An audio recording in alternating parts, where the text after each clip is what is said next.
Hello friends, welcome back to Luminous Classes. I am Abuna sir. Today we are going to discuss parts of a sentence. Clear? आइए दोस्तों, luminous classes में एक बार फिर से आप सबका स्वागत है। दोस्तों आज हम लोग पिछले लेक्चर में और पिछले पार्ट में हम लोग सेंटेंस देखे थे। व्हाट इज़ सेंटेंस, यानी सेंटेंस क्या होता है, और सेंटेंस के प्रकार देखे थे। इस लेक्चर में हम लोग सेंटेंस का हिस्सा यानी पार्ट्स ऑफ सेंटेंस देखने जा रहे हैं। क्लियर? आइए हम लोग देखते हैं कि सेंटेंस का हिस्सा यानी सेंटेंस का पार्ट कितना होता है और कैसा होता है। क्लियर? आइए शुरू करते हैं।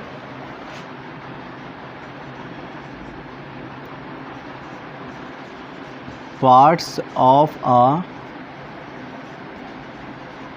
sentence.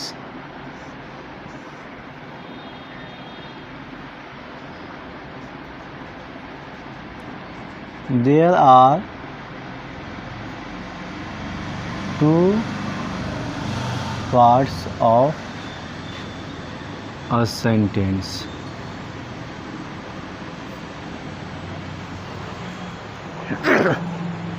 कितना? दो भाग। किसी भी सेंटेंस का दो हिस्सा हुआ करता है, दो पार्ट हुआ करता है। ठीक? Two parts. First subject and second predicate. ठीक? किसी भी सेंटेंस का दो हिस्सा होगा, एक सब्जेक्ट होगा और दूसरा प्रेडिकेट होगा। ठीक है? देखिए सब्जेक्ट क्या होता है।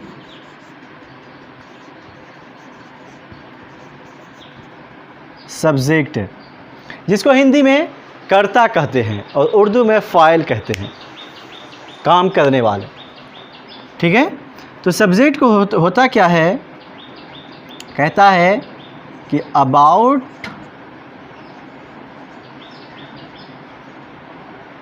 whom or which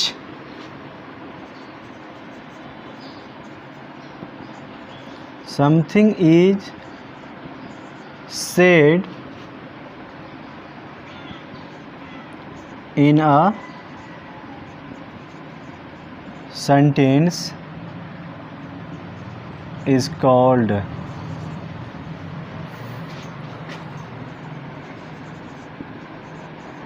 subject. About whom or which something is said in a sentence is called subject. कहता है कि किसी भी सेंटेंस में जिस किसी के बारे में या जिस चीज़ के बारे में कुछ बोला जाए उसे हम लोग सब्जेक्ट कहते हैं। चाहे वो किसी इंसान के बारे में बोला जाए या किसी वस्तु के, किसी चीज़ के बारे में बोला गया हो, तो जिसके भी बारे में बोला जाता हो वही हमारा क्या कहलाता है, सब्जेक्ट कहलाता है। क्लियर? फॉर एग्जाम्पल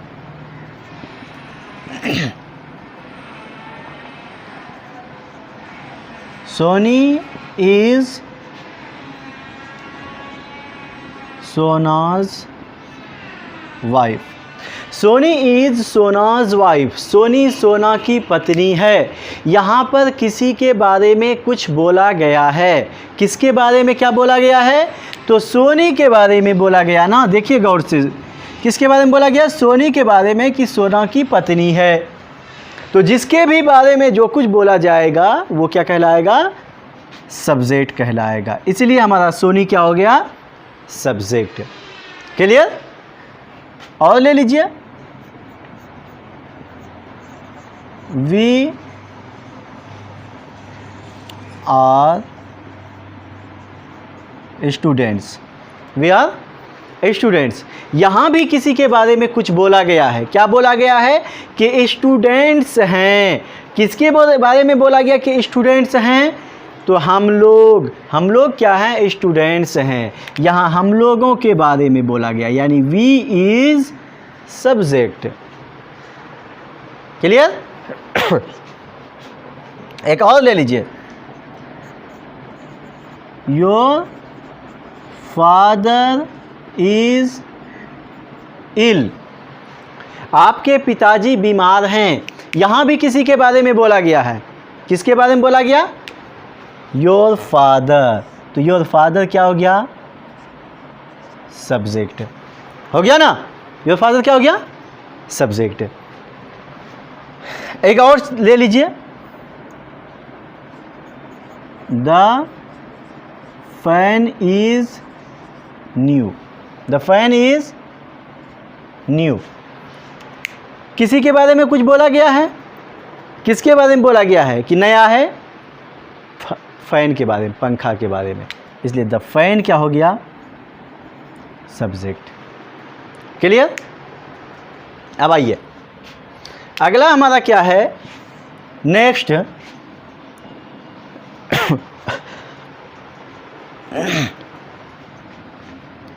नेक्स्ट हमारा क्या है? प्रेडिकेट। प्रेडिकेट कहता है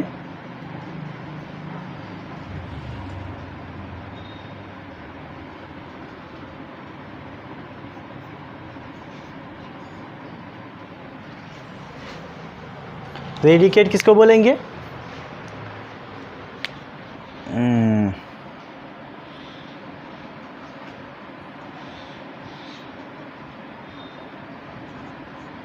When we say something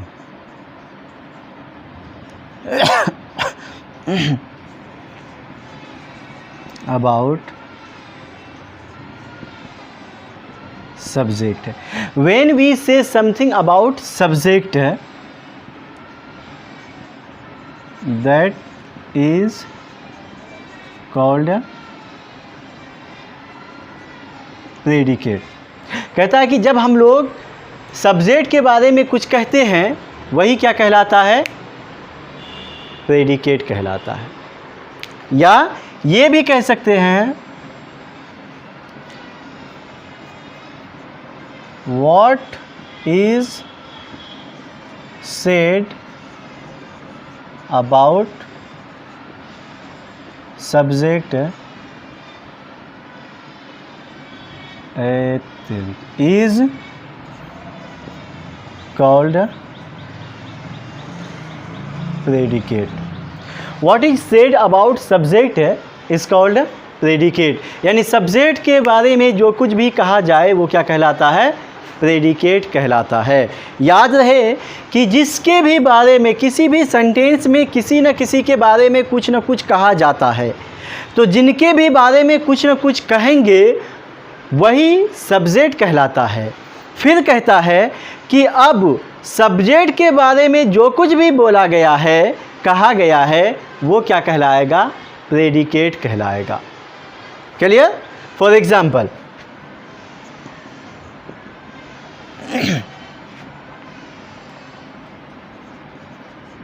Soni is a good girl. Soni is a good girl. Soni एक अच्छी लड़की है। किसके बारे में बोला गया है? सोनी के बारे में। तो जिसके बारे में बोला जाता है वो तो सब्जेक्ट हो गया ना। लेकिन क्या बोला गया सोनी के बारे में? कि इज़ अ गुड गर्ल, एक अच्छी लड़की है। तो यही क्या हो गया आपका? प्रेडिकेट। यही क्या हो गया? प्रेडिकेट। क्लियर? एक और एग्जांपल ले लेते हैं।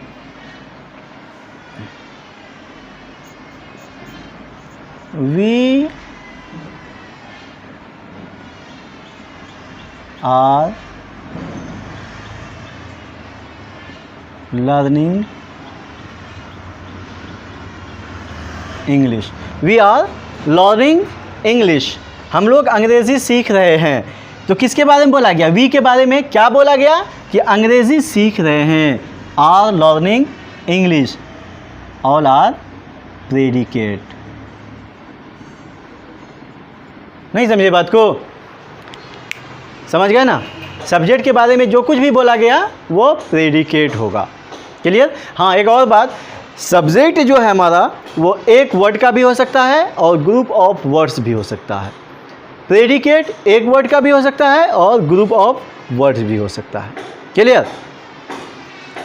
जैसे अभी हमने कहा कि एक वर्ड का भी हो सकता है कोई सब्जेक्ट और ग्रुप ऑफ वर्ड्स का भी हो सकता है। तो कैसा होगा? अगर एक वर्ड का होगा, जैसे आई एम अ स्टूडेंट या ही इज़ माई फ्रेंड, है ना? तो ये सब क्या है? आई और वी, एक वर्ड का हो गया, ये सब सब्जेक्ट है, सिंगल वर्ड का सब्जेक्ट है। क्लियर? लेकिन यहीं पर अगर रहे, मिटा दो इसको, यहीं पर अगर रहे क्या, ध्यान दिए, the people of my village are honest, the people of my village are honest. तो यहाँ the people of my village, यहाँ तक क्या हो गया? देखिए 1 2 3 4 5 वर्ड मिल करके सब्जेक्ट बना है, टोटल का टोटल सब्जेक्ट हो गया। और ये जो बचा आर ऑनेस्ट है, ये हमारा प्रेडिकेट है। आई बात समझ में जी? तो देखना है, ध्यान देनी है कि सब्जेक्ट हमारा किस तरह का है। एक वर्ड का भी हो सकता है, अनेक वर्ड का भी हो सकता है, उसी तरह से प्रेडिकेट में भी होता है। क्लियर? अब आइए हम लोग आगे और बात करते हैं। पार्ट्स ऑफ सेंटेंस से समझ गए आप?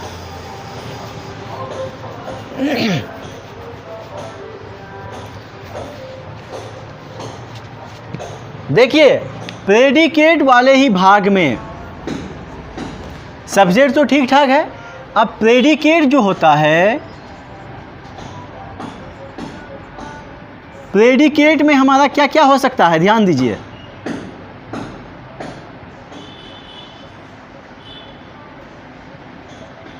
प्रेडिकेट में हमारा वर्ब होगा और ऑब्जेक्ट होगा या कंप्लीमेंट होगा। प्रेडिकेट में हमारा चाहे तो ऑब्जेक्ट होगा या वर्ब होगा, वर्ब तो होगा ही, और दूसरा चाहे ऑब्जेक्ट होगा या कंप्लीमेंट होगा। क्लियर? जैसे for example, we are learning English. ये तो सब्जेक्ट है ना, हम लोग ऑब्जेक्ट की, प्रेडिकेट की बात कर रहे हैं। तो देखिए ये प्रेडिकेट है, सब्जेक्ट को छोड़ के क्या बचा? प्रेडिकेट। प्रेडिकेट में देखिए we are learning, we are learning हमारा क्या है? वर्ब है। इंग्लिश क्या है? ऑब्जेक्ट है। तो आया ना, दोनों आया ना। उसी तरह से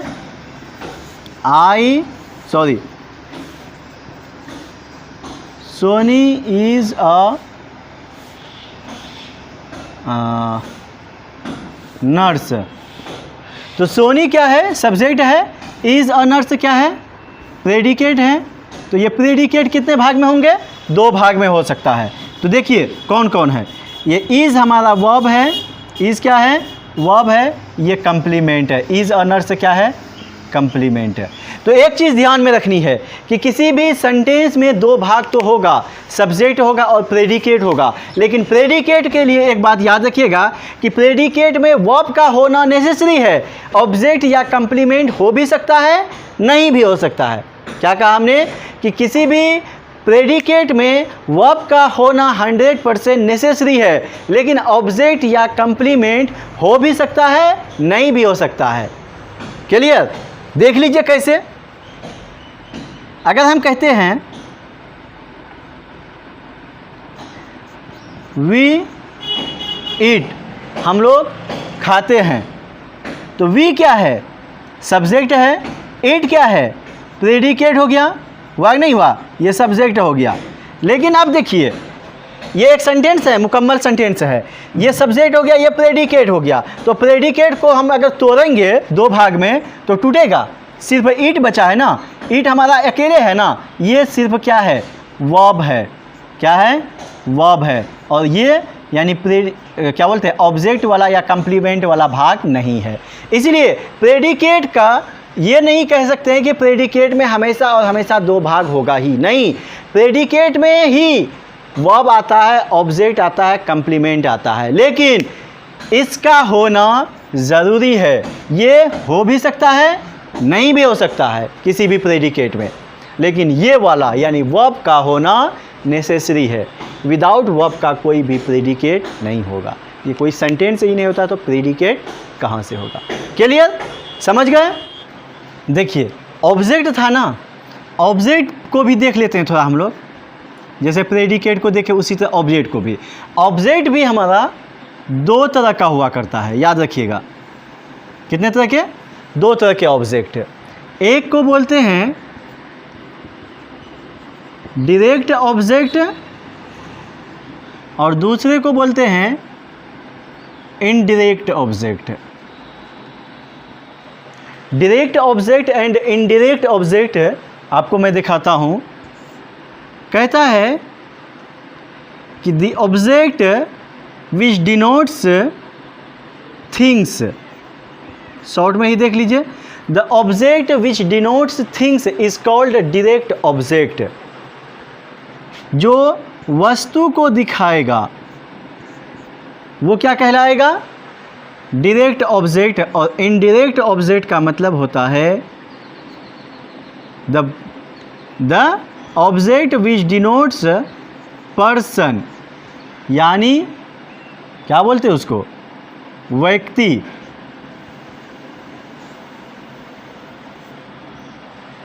वो क्या कहलाएगा? इनडायरेक्ट ऑब्जेक्ट कहलाएगा। क्लियर?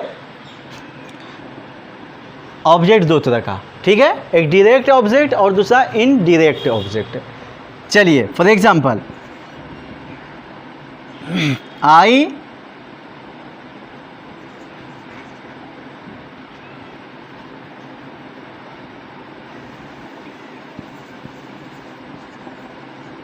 बॉट अ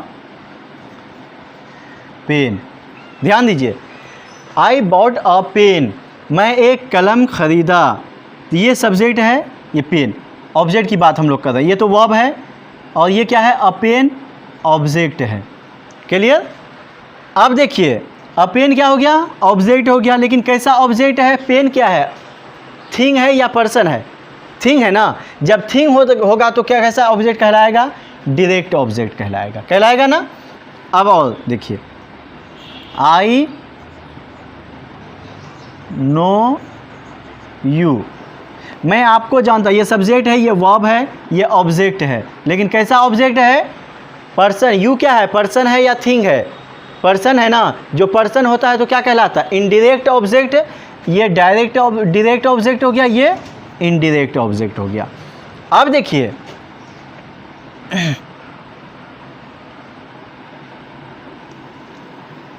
यहां तक समझ गए? अगला देखिए, जब दोनों ऑब्जेक्ट एक वर्ब में आएगा, एक सेंटेंस में, यानी एक वर्ब के साथ दोनों ऑब्जेक्ट आएगा तो कैसा होगा? ध्यान दीजिए।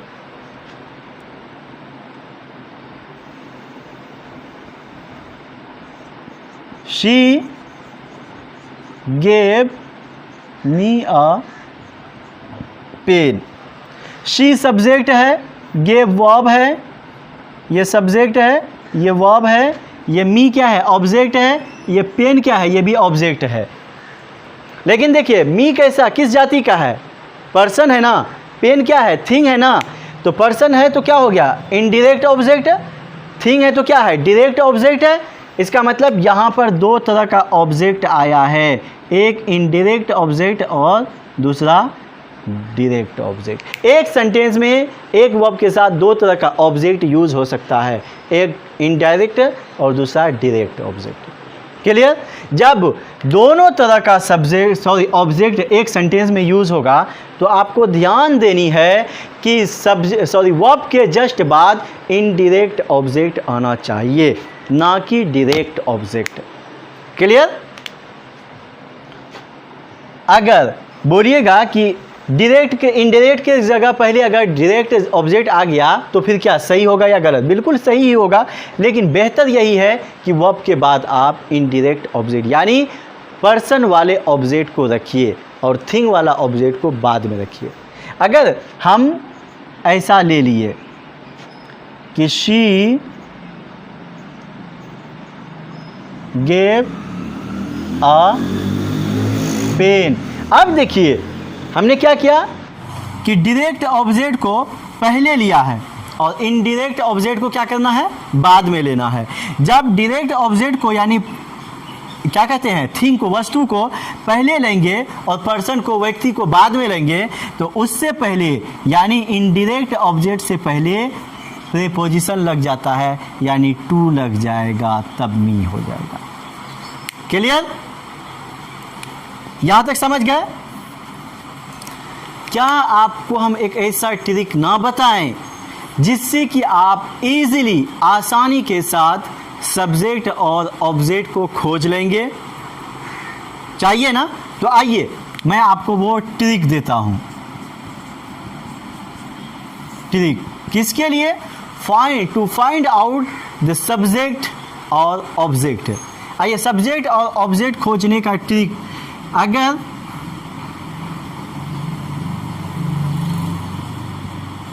वाक्य में यानी सेंटेंस में वर्ब के साथ, वर्ब बोले तो क्रिया के साथ कौन, इंग्लिश में हु से क्वेश्चन करने पर, हु से क्वेश्चन करने पर जो जवाब मिलता है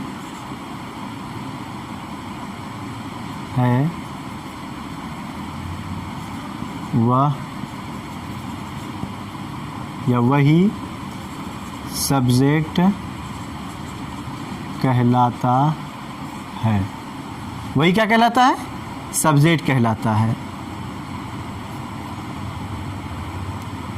फॉर एग्जाम्पल, सोनी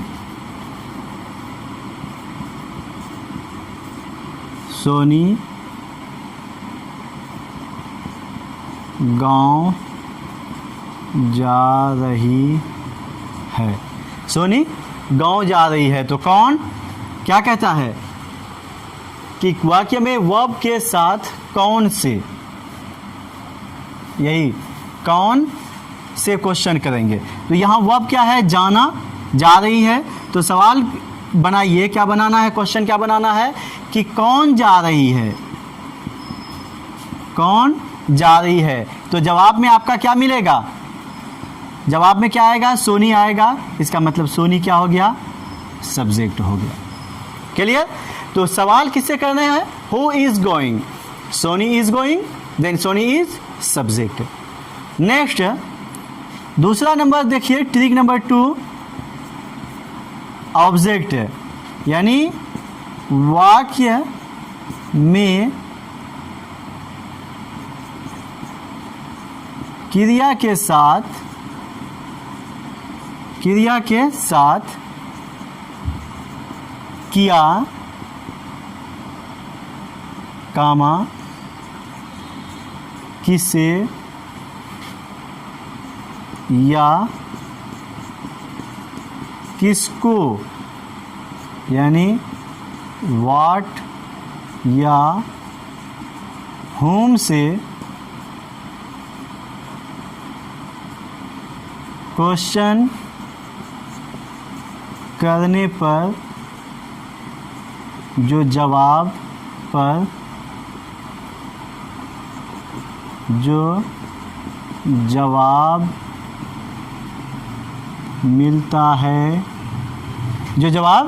मिलता है, वही क्या कहलाता है? मिलता है वही ऑब्जेक्ट कहलाता है। क्लियर? वाक्य में क्रिया के साथ क्या, किसे या किसको से सवाल करने पर यानी क्वेश्चन करने पर जो जवाब मिलता है वही क्या कहलाता है? वही क्या होता है? ऑब्जेक्ट होता है। याद रहेगा ना? फॉर एग्जाम्पल देख लीजिए,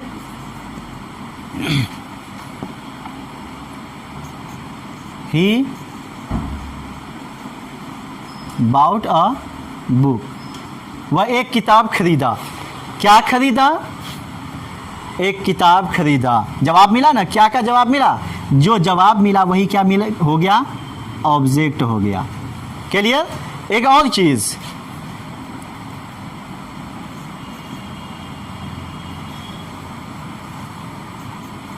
ही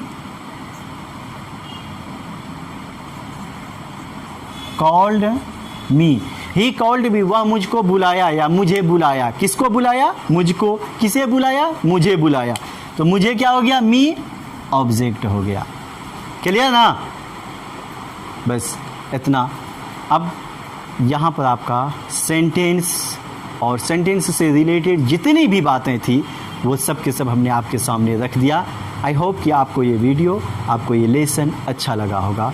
thanks for watching my video.